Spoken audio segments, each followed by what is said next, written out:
Rise Up Kings was great in relationships. Obviously, yourself and guys all across the U.S. Just had a battle buddy in from Alaska. So he's doing a safari club. So it's fun just to catch up with him here in Dallas. But, after doing Rise Up Kings and realizing that there's more than just honoring God with our business and more than, just honoring God in our relationships, but also furthering his kingdom. So one calling that kind of came to me during our time of prayer or that hour we spent was, what am I not doing that I could be doing with my time and what's holding me back? And, I thought and prayed. And I just like, I've always enjoyed through college athletics and being able to go back and coach youth. I'm like, I like working with young cats. I like working with the young guys out there, from 12 years old to 18. And so I'm like, I want to be able to get involved with, at church or buddies that have sons that are in varsity athletics to be able to get a young group of men to do a Bible study. I had, a mentor from a faith standpoint through college that had us wrestlers and football players led it.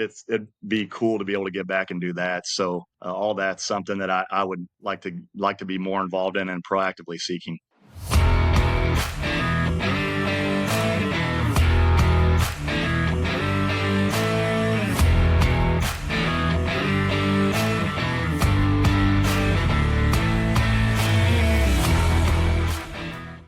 Welcome, everybody, to another episode of the Builder's Bible. I'm joined by a good buddy of mine, Chris Brubaker, who owns State Line Construction. I didn't want to mess that up. And I'm excited to have Chris because he moves dirt. And so, amongst other things. And yeah, man, Chris, I always like to start with who are you and how did we get to where we are today? Yeah. So I just born and raised in Iowa, farm family, grew up working with heavy equipment and just being outside doing that type of stuff. Took my journey through college and led me down to Texas. So I've been down here 15 years and spent almost half my time down here in construction. So just throughout my entire life, I would say different trades from HVAC to dirt work, landscape. I've done a lot of it, tree clearing, grubbing, you name it. So kind of brought me full circle with college degree and then coming into being a business owner. Well, man, let's talk about moving dirt because that's interesting to me. I don't know anything about it. I just know that it's this weird part of construction that you can make a lot of money. I didn't know you. I talked to a guy that was moving dirt for this house that they're scraped across the street. And he was like, yeah, we did $5 million in dirt work last year. I'm like, what? I didn't know there was that much money in dirt work. Yeah. So Yeah. let's talk about it, man. There's obviously probably some unique challenges and things that come along with it, but just in principle, how does someone find you and what type of work are you doing for them? Yeah. So obviously this day and age, a lot of it is social media, word of mouth, website. We don't necessarily have a marketing department at the moment where we go out to send out mailers. We mainly focus on the commercial client base or residential development. So for us, a lot of it is on bid platforms and getting out in front of general contractors through key relationships with ex-buddies from college, architects, engineers, and kind of leveraging their relationships, the gentlemen that are older and been doing it 10, 15 years more than I have, leveraging their relationships to get in front of the right clients. So that being said, with it being mostly commercial clients, it presents its challenges and get in front of them because in every market is completely different. I got friends that move dirt in Iowa. It's completely different than Dallas. High, I would say high level overview is just a lot more players on the general contractor side, as well as a lot more competition on the dirt work excavation site utility side. So really just differentiating yourself to get your foot in the door, especially being a newer company. So what is the scope of work typically? Okay, so maybe I'm a developer. I want to, build a hospital. What are you typically doing and what is the actual work that's being done? Yeah, so that's a great question. We actually just bid a hospital in Wichita Falls, but basically it's everything from what we call the civil package, civil design, engineering, basically everything from the ground till the structure goes vertical. So moving all the dirt putting in the utilities, which would be water main, storm sewer, um, and then sanitary sewer would be the three main keys, and all the dirt work that corresponds with that. So everything from clearing trees, stripping the ground, and stockpiling that to use after concrete's in for respread, as well as down here.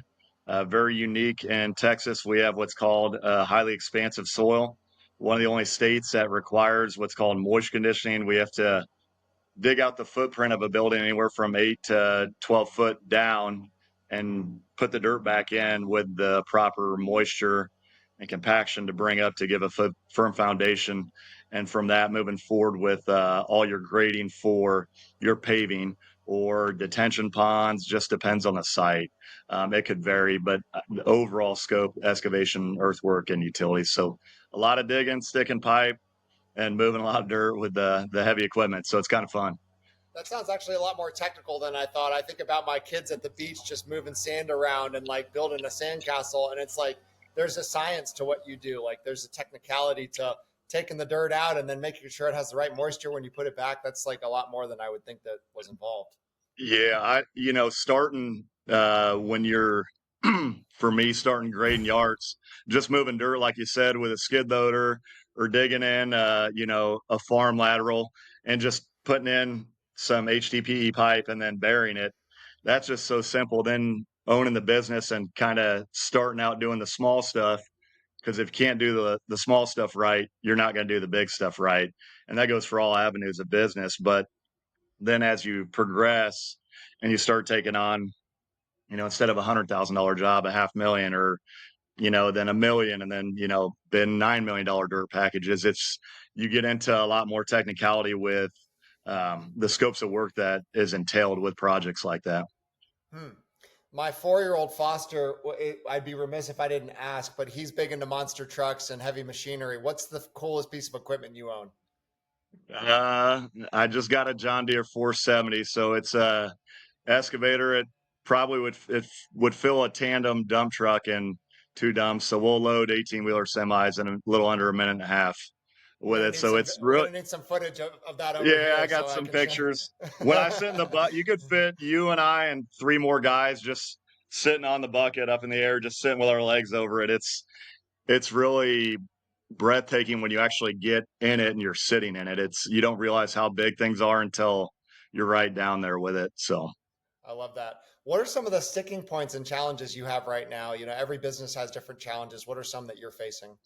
the biggest one with me, I would say at the moment, is backlog and consistent backlog to meet the volume growth. So as I lease, purchase new equipment, bring on additional hires full time, you're you're utilizing them for those jobs currently or what you have in backlog. But sometimes in our industry, especially commercial, the old adage is hurry to wait. So we hurry to get numbers, hurry to get ready to start the job, and then funding's not done, jobs push, start dates move a month, 2 months. But when you got 15, 18 full-time guys on staff, when you're counting on two crews going to a job, now you're sitting for 3 weeks to a month, and it to find the right guys and to build that culture, you don't want to let them go. So it's really finding those segues in between the big jobs and the little jobs and having that consistent backlog is probably one Hmm. of the biggest challenges I would say with me right now, which comes, full circle to bidding, estimating the volume you're getting out, qualified jobs that are already awarded, not in budget round. There's a lot of different aspects that go into kind of tweaking that to make that all mesh together. What talk about us? Talk about your estimation process. You know, we've had commercial, residential guys on here. What all goes into estimating dirt work? Like, what all do you have to calculate? Yeah. So the main things that we look at when it comes down to a dirt package is going to be all three plan sets, which would be your civil, your structural, because we'll have structural excavation for building footprints, parking garages, and architectural as well to get that taken off. So a lot of the estimators are looking at those three plan sets along with utilizing two different software platforms. We use both, which would be AgTech and Trimble Business Center.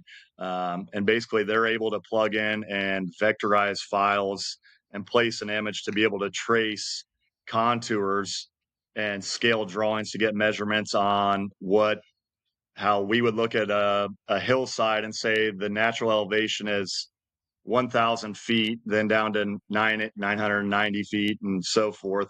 But the proposed elevation might be 972. So, how much cut based on where the northing or easting on survey is? There's a lot of little technicalities that get into that to create your profile, which furthermore integrates into we run a lot of GPS on equipment. So, we have a screen and a motor grader dozer that's telling us how many inches, feet, or we measure a lot of things in what's called tenths. So it's 1 inch, it's a tenth of an inch.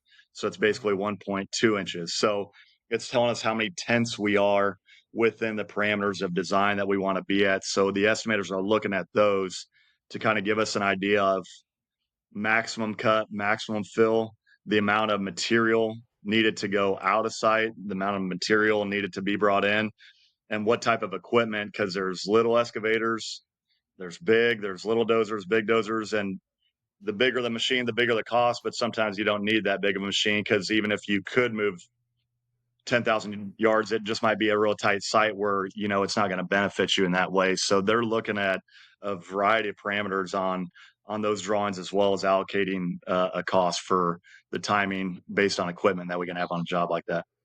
That's a completely different skill or tool set than I'm familiar with. Like a lot of the commercial and residential guys are using Builder Trend or Procore or something like that, but you have an entirely different tech stack that you have to use for your work. Yeah, so when we bid government work will always give you quantities. So bidding city, or we did Collin County Outer Loop with a big group down here called McMahon. They did all the paving.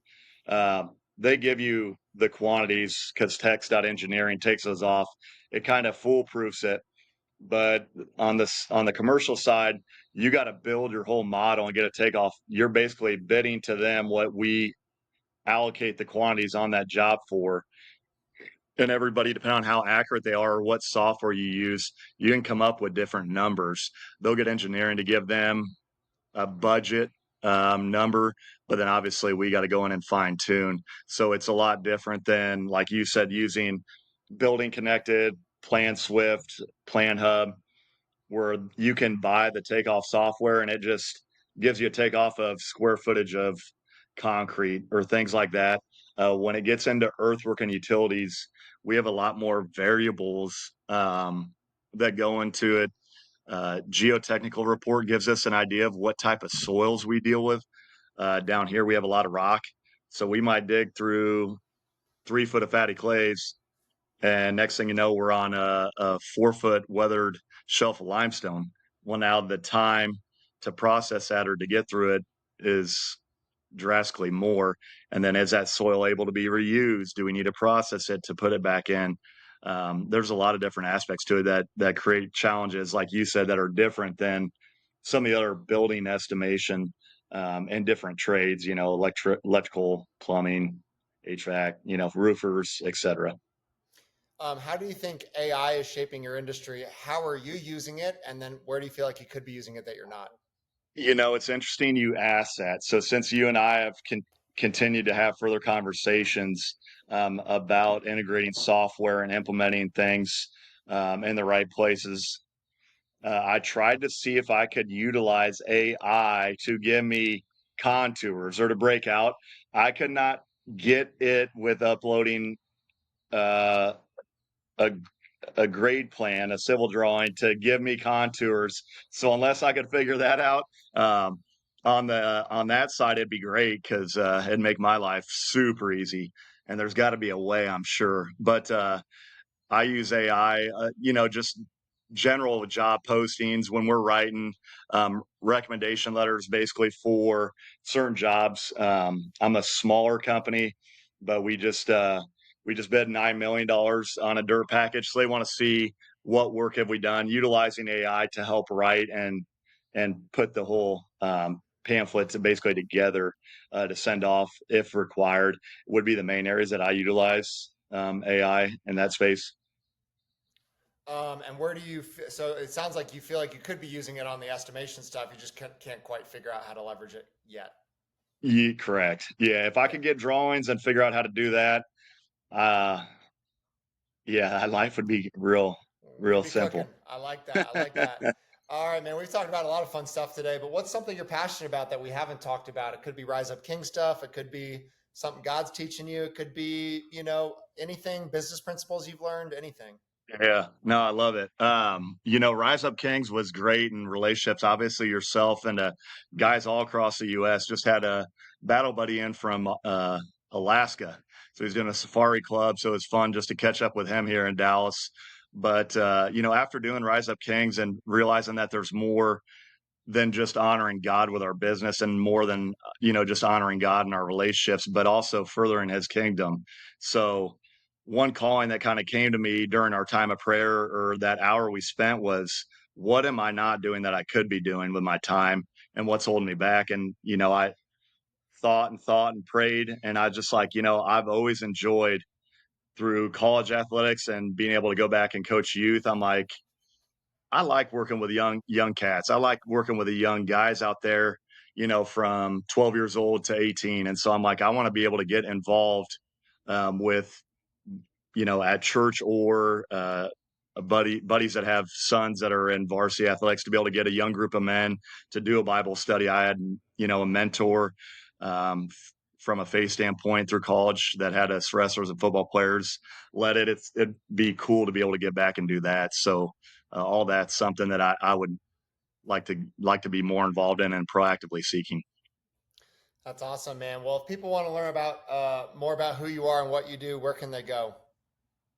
Yes, www.statelinecg.com, LinkedIn, obviously, my first name, Chris Brubaker, out of Dallas, Texas, and then Instagram as well.